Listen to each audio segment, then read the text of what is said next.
Hi, it's Leanne from Newcastle Libraries, and today we have a lovely story for you. It is Moon Rabbit by Natalie Russell, published by MacMillan Children's Books. Little Rabbit liked living in the city. She had her own place to stay, her favourite cafe, and so many things to see and do. But at night, when everything was quiet and Little Rabbit was all alone, she would look up at the moon and wonder if there was someone out there. Someone she could play with, laugh with, and have fun with. Someone just like her. It would be nice to meet another little rabbit, she thought. When the city became very busy, Little Rabbit would go to the park to read her book. One day, as Little Rabbit read, she heard the most beautiful music floating on the air. She lay back and listened. The park was so peaceful and the sun was so warm that Little Rabbit's eyes began to close, and very soon she was fast asleep. When Little Rabbit woke up, the sun had gone and the moon was shining brightly. It was past Little Rabbit's bedtime.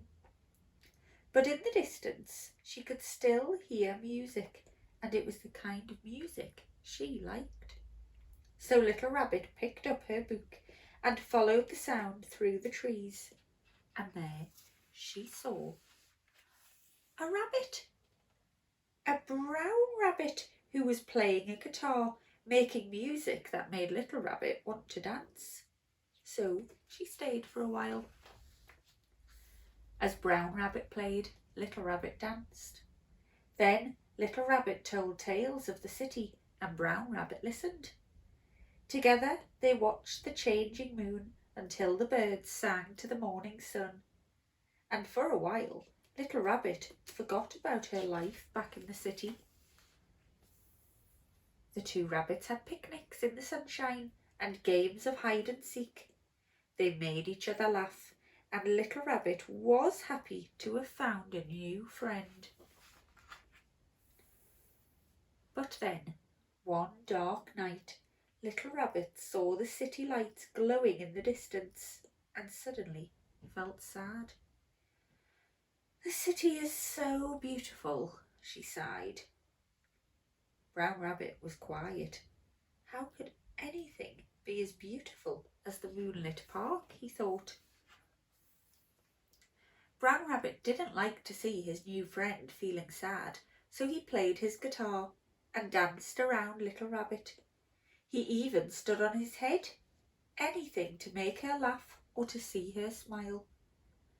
But there was nothing he could do to make her happy. "It's time for me to go home," said Little Rabbit.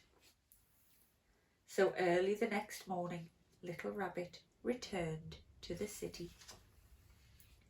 Back to her home, back to her favourite cafe, and back to all the things she liked to see and do. And she no longer gazed at the moon and wondered if there was someone out there, another little rabbit just like her. Because she knew that there was, and he was coming to visit the very next day.